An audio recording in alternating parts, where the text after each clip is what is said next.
Assalamualaikum warahmatullahi wabarakatuh. Perkenalkan, nama saya Nabila Maulida dari Kimia B 2020 akan mempresentasikan tentang isu makanan dengan judul "Benarkah mengonsumsi kol goreng bisa memicu kanker?" pada mata kuliah Kimia Bahan Makanan dengan dosen pengampu Ibu Irma Rata Kartika, MSc. Jadi yang saya akan bahas ini mungkin sebagian orang udah pernah dengar ya. Bener nggak sih mengonsumsi kol goreng itu bisa menyebabkan atau memicu kanker? Nah, jadi kita bahas dulu dari kolnya sendiri. Kol merupakan sayuran yang dikenal sebagai anti kanker, kaya vitamin, kaya mineral. Nah, biasanya kol ini tuh dijadikan sebagai lalapan pendamping hidangan, kayak misalnya pecel lele, pecel ayam, ayam penyet gitu. Namun seringkali kol ini dimintanya itu dalam bentuk kol goreng gitu. Nah, kol mentah itu mengandung senyawa sulforafan yang berfungsi sebagai antioksidan sehingga bisa menangkal sel kanker. Senyawa sulforafan itu ditemukan memiliki efek positif dalam menghambat kerja enzim histon deaktilase atau HDAC, di mana enzim tersebut itu terlibat dalam pembentukan sel-sel kanker di dalam tubuh. Namun, meskipun terdapat senyawa anti kanker di dalam kol, pengolahan kol dengan cara digoreng itu justru dapat memicu terbentuknya senyawa akrilamida yang bersifat karsigonik. Akrilamida sendiri itu berperan dalam perkembangan kanker ovarium, rahim, ginjal, paru-paru, dan juga kerongkongan gitu. Kol yang digoreng itu bisa membuat vitamin dan nutrisi lain yang terkandung di dalam kol itu menjadi rusak sehingga kadar nutrisinya itu menjadi berkurang dan juga kalorinya itu menjadi tinggi.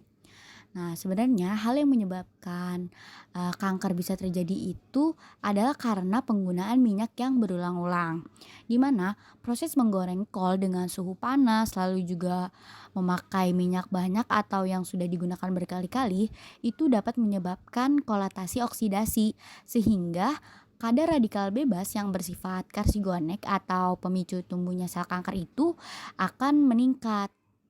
Di mana juga menurut studi dalam Journal of Agriculture and Food Chemistry, proses merebus, mengkukus, serta menumis sayuran, termasuk kol, itu merupakan cara terbaik dan paling sehat dalam memasak sayuran.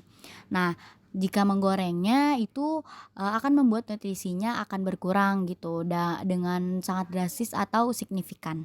Selanjutnya ada komponen gizi yang terkandung dalam 100 gram kol mentah. Nah, yang pertama itu ada karbohidrat, di mana dalam kol itu mengandung sukrosa sebanyak 0,08 gram, glukosa 1,67 gram, dan juga fruktosa 1,45 gram. Lalu ada juga air, energi, lemak, dan serat.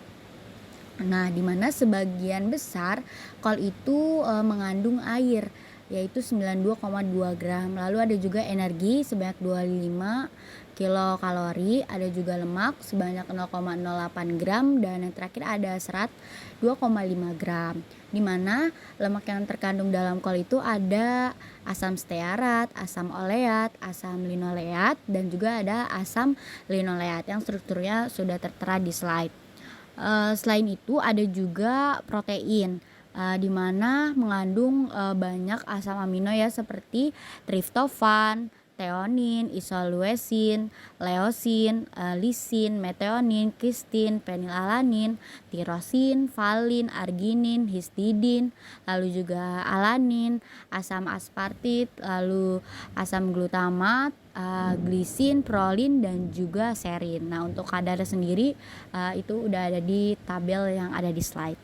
Seperti kita tahu juga, kol ini mengandung banyak vitamin dan mineral. Nah, vitamin yang terkandung dalam kol itu antara lain ada vitamin C sebanyak 36,6 gram, lalu ada B1, B2, B3, B6, lalu ada juga B9 sebanyak 43 mikrogram, ada kolin, ada vitamin A, ada vitamin E, dan yang juga ada vitamin K. Sedangkan untuk mineralnya itu antara lain ada kalsium, besi, magnesium, fosfor, lalu ada juga kalium, natrium, zinc, copper, ada mangan, selenium, dan juga fluorida yang terkandung dalam kol. Nah, dalam minyak goreng sendiri itu mengandung banyak lemak ya, ada asam lemak jenuh dan juga ada asam lemak tidak jenuh. Asam lemak jenuhnya itu antara lain ada kaprilat, laurat, miristat, lalu juga ada asam palmitat, stearat, dan arakidat. Sedangkan untuk yang tidak jenuhnya itu ada asam palmitolionat, ada oleat, asam linoleat, lalu asam alfa linolenat, dan juga yang terakhir ada asam aikosenat. Nah, berdasarkan literatur yang saya dapat, perlakuan menggoreng itu bisa meningkatkan bilangan peroksida minyak, di mana bisa kita lihat di tabel ini terlihat bahwa, bilangan peroksida minyak yang setelah penggorengan itu mengalami peningkatan yang signifikan gitu atau sangat banyak, di mana sebelum penggorengan itu sebanyak, 8,09, sedangkan setelah penggorengan itu sebanyak 6, bilangan peroksidanya itu 62,91. Nah, hal ini berarti menandakan kualitas, yang kurang baik pada minyak setelah penggorengan gitu, sehingga, bisa, akan tidak baik untuk kesehatan. Selain komponen gizi, terdapat juga komponen non-gizi dalam kol. Yang pertama itu ada sulforafan, seperti yang udah disinggung sebelumnya, sulforafan ini merupakan senyawa antioksidan kaya sulfur yang terkandung dalam sayuran-sayuran, cruciferous seperti kol ini, di mana, dia itu menunjukkan sifat anti kanker, anti diabetik, dan juga memiliki, sifat antimikrobia. Lalu yang kedua ada flavonoid, di mana di sini merupakan zat aktif pangan berupa senyawa polifenol dalam kol yang dapat membantu tubuh dalam menyerap vitamin C dengan lebih baik. Dapat juga membantu mencegah atau mengobati alergi, infeksi, dan juga kondisi perandangan tertentu. Lalu yang ketiga ada apigenin. Apigenin adalah senyawa flavonoid yang mempunyai potensi sebagai senyawa anti kanker, antioksidan, dan juga antiinflamasi, dengan toksisitas intrinsiknya yang rendah. Dan yang terakhir ada beta karoten. Beta karoten ini merupakan, senyawa terpenoid yang, dapat mendegradasi makula, di mana kita tahu juga, beta karoten ini bagus untuk kesehatan mata. Namun untuk kadar pastinya setiap komponen non gizi yang terkandung dalam kol ini saya belum bisa menemukannya, jadi belum saya masukkan di dalam slide ini. Selanjutnya ada cara penyimpanan sayur kol yang baik. Yang pertama itu kol tidak perlu dicuci dan dipotong, karena proses pencucian dan pemotongan justru dapat membuat kol, menjadi cepat busuk. Yang kedua, kol itu harus dimasukkan ke dalam kantong plastik, kertas, atau juga bisa menggunakan plastik wrap. Dan apabila ada daun yang layu maka, itu perlu dibuang terlebih dahulu, baru kemudian dimasukkan ke plastiknya. Dan yang ketiga itu, simpan kol dalam kulkas dengan suhu rendah gitu, sehingga menjadi, membuat kol lebih awet. Lalu ada efek mengonsumsi, kol goreng secara berlebihan. Yang pertama itu ada meningkatkan kolesterol dalam tubuh. Nah, seperti kita tahu proses pemanasan itu kan bisa merubah, struktur kimia minyak ya.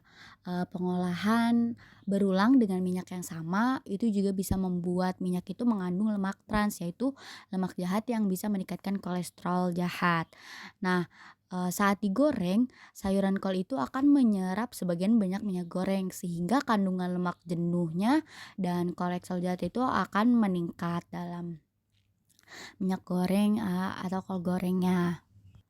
Dan yang kedua itu bisa memicu kanker ya, menggoreng kol dengan suhu panas, dan juga minyak yang, digunakan berkali-kali seperti yang sudah saya katakan sebelumnya itu bisa membuat kol mengalami proses oksidasi, sehingga kandungan radikal bebas, itu akan meningkat dan bisa memicu, terjadinya kanker.